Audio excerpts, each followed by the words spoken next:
siswa akan mengalami kesulitan siswa dalam mengikuti pembelajaran dapat berdampak pada menurunnya minat dan motivasi siswa mengikuti pembelajaran.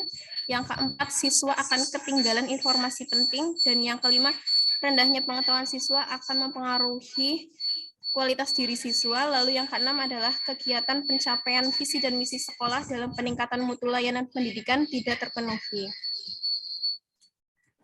Selanjutnya ada 5 kegiatan yang akan saya lakukan sebagai pemecah dari isu yang telah ditemukan, yaitu yang pertama membuat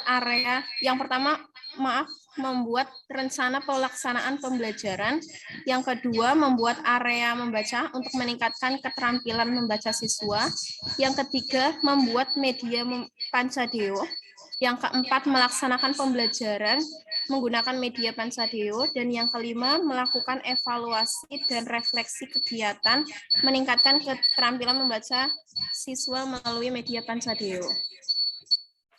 Berikut adalah penjelasan secara rinci untuk masing-masing kegiatan, yaitu yang pertama, membuat rencana pelaksanaan pembelajaran atau RPP yang saya rencanakan pada tanggal 6-12 Juli 2022.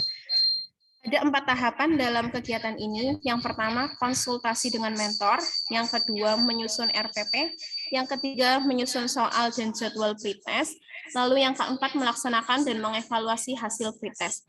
Output dari kegiatan ini adalah tersedianya RPP dan soal pretest. Untuk keterkaitan core value berakhlak pada kegiatan ini adalah harmonis, loyal, kompeten, dan akuntabel.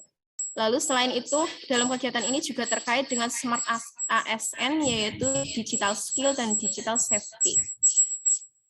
Yang selanjutnya pada kegiatan kedua, yaitu membuat area membaca, yang direncanakan akan dilaksanakan pada tanggal 13 sampai 29 Juli 2022. Di kegiatan ini ada 6 tahapan. Yang pertama, mencari referensi desain area membaca. Yang kedua, konsultasi dengan mentor dan rekan guru. Yang ketiga, menyiapkan buku bacaan. Yang keempat, membuat area membaca. Yang kelima, membuat tata tertib. Dan yang keenam adalah mengajak siswa membaca di area membaca yang sudah dibuat. Output dari kegiatan ini adalah tersedianya lingkungan yang mendukung perkembangan kemampuan membaca siswa. Sedangkan keterkaitan dengan core value berakhlak pada kegiatan ini adalah adaptif, berorientasi pelayanan, loyal, dan komitmen. Kegiatan ini juga terkait dengan digital skill dan digital culture. Selanjutnya pada kegiatan yang ketiga, yaitu membuat media Pancadeo atau papan baca dan video. Dengan rencana kegiatan yaitu akan dilaksanakan pada tanggal 13 sampai 23 Juli 2022. Tahapan yang akan dilakukan yaitu yang pertama membuat desain media, yang kedua konsultasi media, yang ketiga melakukan perbaikan dari hasil konsultasi, yang keempat mencari referensi video, yang kelima menyiapkan alat dan bahan serta membuat papan baca dan video. Output dari kegiatan ini adalah adanya media pembelajaran yang bervariasi seperti papan baca dan video. Dari kegiatan ini, keterkaitan dengan core value berakhlak pada kegiatan ini adalah adaptif, harmonis, berorientasi pelayanan, dan akuntabel. Kegiatan ini juga terkait dengan Smart ASN, Digital Skill, dan Digital Ethic. Lalu yang selanjutnya, kegiatan yang keempat yaitu melaksanakan pembelajaran dengan media Pancadeo, yang nantinya akan dilakukan pada tanggal 1 sampai 6 Agustus 2022. Dan terdapat 3 tahapan, yaitu yang pertama melaksanakan pra-KBM, yang kedua melaksanakan inti KBM, yang ketiga melakukan kegiatan penutup KBM. Dari kegiatan ini terdapat outputnya yaitu dengan menggunakan media Pancadeo, siswa menjadi lebih senang belajar dan membaca. Untuk keterkaitan core value berakhlak pada kegiatan ini adalah berorientasi pelayanan, loyal, adaptif, dan akuntabel. Kegiatan ini juga terkait dengan digital skill dan digital ethic. Selanjutnya kegiatan terakhir dari RA ini adalah melakukan evaluasi dan refleksi kegiatan. Kegiatan ini akan dilakukan pada tanggal 8 sampai 16 Agustus 2022 dengan tahapan 1, melaksanakan post-test, yang kedua, menganalisis hasil post-test, yang ketiga, memberikan reward, yang keempat, melaporkan hasil pada mentor. Output dari kegiatan ini adalah untuk mengetahui tingkat keberhasilan media Pansadeo dalam meningkatkan kemampuan membaca siswa. Sedangkan keterkaitan core value berakhlak pada kegiatan ini adalah kompeten, akuntabel, berorientasi pelayanan, dan loyal. Kegiatan ini juga terkait dengan digital skill. Demikian pemaparan dari saya. Mohon saran dan masukan untuk kesempurnaan rancangan aktualisasi saya agar dapat dilaksanakan dengan baik. Oke, terima kasih. Wassalamualaikum warahmatullahi wabarakatuh. Warahmatullahi wabarakatuh. Baik, terima kasih Mbak Iva dan Nani Rasari yang sudah menyampaikan paparannya. Dan untuk selanjutnya, kesempatan pertama langsung kami aturkan kepada Ibu Tunjung Setiati. Silakan Ibu untuk Benar, Ibu. Penguatannya. Tunjung. Assalamualaikum warahmatullahi wabarakatuh. Waalaikumsalam warahmatullahi wabarakatuh. Bapak Ibu yang kami hormati dan rekan guru Bu Iva yang kami hormati, izinkan kami selaku wakil dari kepala sekolah di sini sebagai mentor akan penguatan kepada Ibu Iva yang telah menyusun perencanaan dalam rangka tugas di menempuh laskar. Saya mengamati Bu Iva dalam perencanaan itu cukup bagus karena Bu Iva menjadi calon PNS itu sudah di era digitalisasi. Jadi di situ ada perencanaan menanamkan anak biasa membaca atau pelajaran membaca melalui alat peraga yang disebut Pansadeo, papan membaca dan video. Di mana papan membaca di situ Bu Iva merancang dengan tujuan anak bisa membaca tidak dengan rasa takut atau tidak dengan rasa tegang, tapi anak bisa membaca dengan situasi yang menyenangkan, yaitu sambil bermain, belajar sambil bermain, atau bisa juga bermain sambil belajar. Jadi rancangannya itu pakai semacam binder, disusun sampai 5 sub ya.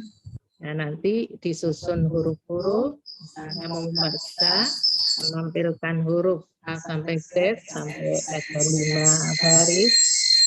Dan jika anak akan berlatih membaca, misalnya akan membaca ayam, dia akan bisa memilih-milih sambil bermain. Dia bisa memilih huruf A, setelah A huruf Y, terus mencari lagi A, mencari lagi M. Nah, maka tersusun dengan kebiasaan seperti mengenal huruf dengan cara bermain seperti itu, dikandung maksud anak-anak akan dengan senang, tidak jenuh. Karena di zaman sekarang ini anak itu cenderung untuk yang instan. Dia disuruh membaca itu sudah agak susah. Apalagi anak kecil yang belum mengenal huruf. Anak yang kelas besar saja, sekarang kalau disuruh membaca itu sudah jenuh, sudah malas. Jadi mereka apa-apanya suka yang instan. Maka rencana dari Bu Iva untuk membiasakan anak-anak membaca sambil mengenal huruf, tapi dalam kondisi yang menyenangkan, kami itu sangat mendukung. Semoga program ini berhasil dan anak-anak gemar membaca sambil gembira, sambil suasana bahagia, tidak menjenuhkan.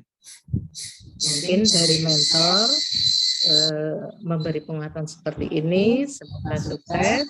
Alat peraga itu bisa digunakan tidak hanya oleh diri, tapi nanti bisa ditiru oleh yang lain. Sekian, apabila ada kekurangan saya mohon maaf. Assalamualaikum warahmatullahi wabarakatuh. Waalaikumsalam Salam warahmatullahi wabarakatuh. yang sudah memberikan penguatan dan dukungannya. Baik, untuk selanjutnya, untuk sempurnanya rancangan ini, kami mohon masukan dan saran dari Bapak Penguji Aturan Narasumber kepada Bapak Dr. Andreas Kunto Nugroho PMSI, dipersilakan. Monggo Pak Kunto. Matur nuwun. Semakin siang kok strukturnya semakin bagus ya. Kami. Baik, yang saya hormati Bu Sriatun, Sarjana Keperawatan Magister Manajemen. Kemudian yang saya hormati kolega saya juga ke mentor Ibu Tunjung ya, mewakili Kepala yang saya hormati Pak Anggar, Mas Anggar, dan tentu yang saya cintai Iva. Dan judulmu bagus. Warna kuning itu adalah untuk menjawab isu, ya, tujuan. Warna biru itu dengan kalimat untuk atau melalui atau dengan itu berarti mewujudkan tujuannya, masalah. Ya. Nomor 1 kuning, menggunakan media berarti solusi. Kemudian nomor 2 untuk meningkatkan berarti tujuannya. Kemudian dengan kalimat pada berarti sasarannya. Kabupaten Purbalingga akan lebih komplit kalau dikasih kata lokus di Kabupaten Purbalingga atau di SD Negeri 1 Bobotsari Kabupaten Purbalingga. Dari judul, kalau judul strukturnya, unsurnya sudah terpenuhi, unsur tujuan, inovasi, solusi, sasaran, dan lokus, maka biasanya batang tubuhnya juga clear. Nah, tadi sudah dijelaskan, makanya kenapa dipaparkan langsung saja ke fishbone, karena itu ujungnya. Kalau ujungnya clear berarti ditarik ke belakang, USG-nya clear. USG clear, kalau ditarik belakang lagi APK-nya clear. APK kalau ditarik ke belakang berarti identifikasi isunya clear. Identifikasi isu ditarik ke belakang berarti tugas pokok pesertanya clear. Nah, ini yang harus saya lihat adalah tugas pokok peserta. Itu suatu naskah, kebetulan saya ditugasi sebagai narasumber, ada 5 parameter yang sudah clear tidak saya bahas, yang kurang-kurang saja, gitu ya, supaya kita lebih efektif. Karena di layar saya ini wajahnya Mbak Iva itu sudah cemas-cemas, harap cemas, seneng-seneng sedih gitu, kita yang ngono. Itu diramu ini opo gitu ya, saya nggak ngerti gitu ya. Nah, maka supaya nanti bisa sumringah, semuanya sudah bagus, semuanya sudah clear. Ini hanya moles, nggak ada hubungannya dengan nilai. Karena naskah ini ditandatangani, gitu ya, ditandatangani oleh narasumber, oleh coach maupun mentor. Bab 1 itu siapa peserta, ya, yang kuning. Apa mandatnya, apa amanahnya. Maka dalam menjalankan mandat sesuai amanahnya, peserta dihadapkan pada isu. Maka apa yang akan dikerjakan peserta itu bab 2, warna biru. Nah, terkait dengan itu, yang warna biru itu sudah clear, saya hanya siapa peserta, tolong dasar hukumnya nanti disesuaikan, ya Iva. Yang pertama, dasar hukum organisasi. Tolong nanti disesuaikan template dasar hukum pembentukan organisasi. Nah, pembentukan organisasi sekolah ini itu dibentuk dengan peraturan bupati. Jadi yang step blok itu nanti dihilangkan saja supaya nanti tidak bias. Karena di sini ditulis undang-undang dasar, undang-undang sistem pendidikan. Mbak Eva, aku beti. Saya pernah jadi kepala dinas pendidikan provinsi itu sampai 7 tahun. Itu kalau ngerujuk pada undang-undang itu saya berhitung 10 kali loh. Ya. Nah, jadi ini yang dimaksud adalah organisasi sekolah. Nggak usah ada peraturan bupati atau perda kabupaten. Nah, nanti bisa diskusi dengan Mas Handi ya, Handi dan Hasbi. Tadi sudah betul punya mereka berdua. Nah, dengan organisasi sekolah ditetapkan dengan perda atau peraturan bupati, maka organisasi ini dikasih tugas sama bupati. Sekolah, tolong tugasmu ini, fungsimu itu. Nah, itu dengan peraturan bupati juga, bukan dengan Permendikbud, gitu ya. Permendikbud salah enggak? Ya benar, karena ini mengatur seluruh Indonesia. Padahal yang dimaksud sekolahnya Mbak Iva sekarang. Ya, sekolah yang sekarang yang membentuk bupati, maka tugasnya yang memberi juga bupati, diatur oleh bupati, sebutkan ketentuannya, nomor tahun tentangnya. Nah, untuk itu organisasi setelah dikasih tugas fungsi, maka dipilihlah orang-orang untuk menjalankan tugas fungsi sesuai dengan berbagi peran. Maka dibentuklah struktur organisasi. Nah, struktur organisasi ini dengan bupati, biasanya kemudian ditindaklanjuti dengan keputusan kepala sekolah. Orang-orang dipilih, dikasih kepercayaan, dikasih kewenangan, dikasih tanggung jawab untuk menjalankan tugas fungsi tadi. Maka dipilihlah Pak Surip dengan keputusan bupati sebagai kepala sekolah. Maka dipilihlah Bu Tunjung. Maka dipilihlah Bu Iva dengan keputusan bupati. Ditaruh, ditempatkan di sini dengan tugas wewenang dan tanggung jawabnya.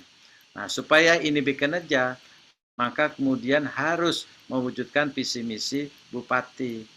Kan? Nah, dengan peraturan daerah tambahin tentang, nah, kurang tentang peraturan daerah Kabupaten Purbalingga nomor 5 tahun 2021 tentang rencana pembangunan jangka menengah Kabupaten Purbalingga. Visinya bla bla bla, misinya bla bla bla.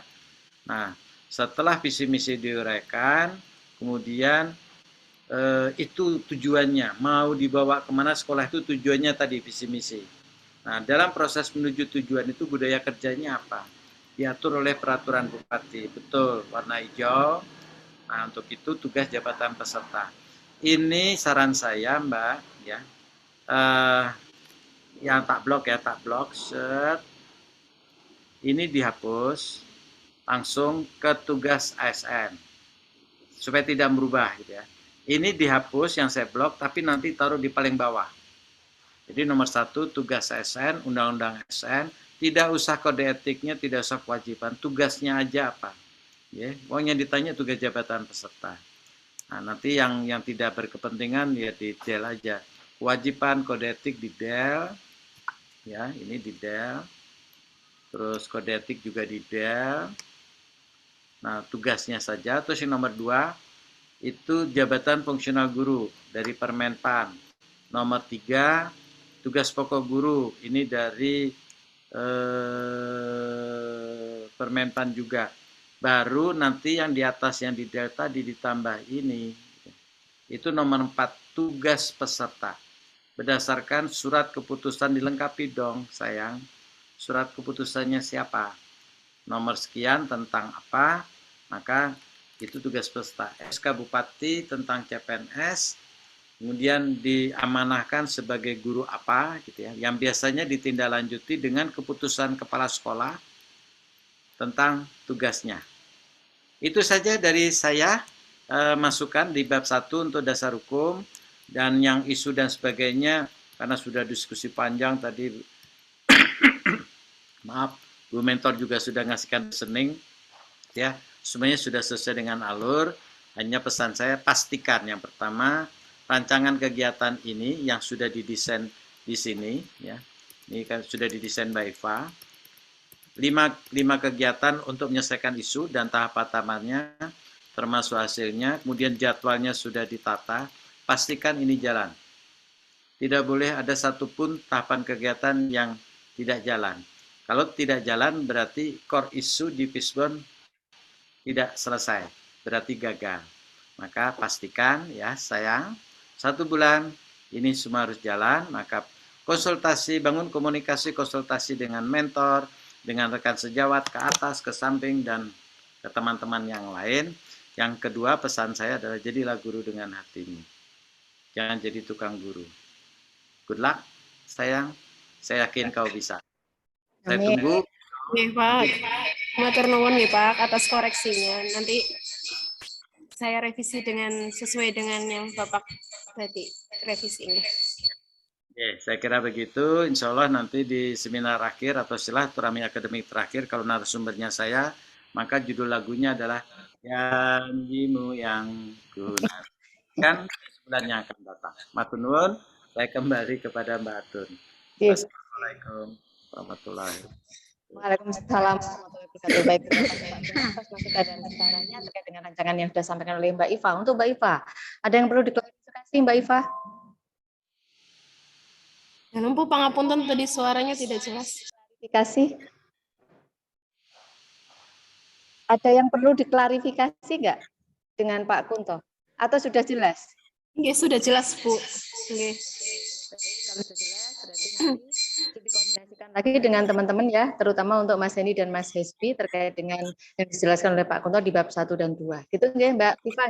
Baik, untuk dengan selesainya Mbak Iva, maka seminar untuk hari ini sudah selesai dan saya ucapkan terima kasih yang pertama pada Pak Kunto Nugroho HPMSI yang sudah bersedia menjadi narasumber dengan yang sangat luar biasa. Beliau adalah sebagai panutan kita yang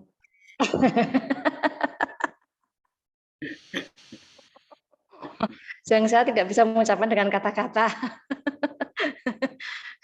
Terus kemudian saya ucapkan Ibu Tunjung yang sudah ketemu untuk mendampingi atau menjadi mentornya Mbak Iva dan Mas Anggar yang sudah memfasilitasi kami di hari ini sehingga seminar hari ini lancar dan mudah-mudahan teman-teman semua bisa menyelesaikan kegiatan yang sudah direncanakan semuanya dan mudah-mudahan bisa mengaktualisasikan apa yang menjadi jangan di 30 hari ke depan nanti. Baik, untuk seminar hari ini saya mohon maaf apabila ada tutur kata saya yang kurang berkenan dan saya akhiri. Assalamualaikum warahmatullahi wabarakatuh. Waktu saya kembalikan ke Mas Anggar. Terima kasih Bu Sriatun, terima kasih Bapak Kunto, dan terima kasih Ibu Tunjung Setiati telah hadir pada hari ini untuk sebagai mentor dari Mbak Iva, dan selamat Mbak Iva telah melaksanakan seminar dan nanti dilanjutkan dengan aktualisasinya. Untuk selanjutnya dipersilahkan monggo Ibu Tunjung Setiati dan Bu Iva bisa live karena seminar sudah selesai untuk lanjutkan kegiatan berikutnya. Terima kasih. Terima kasih Bapak, saya izin live nih.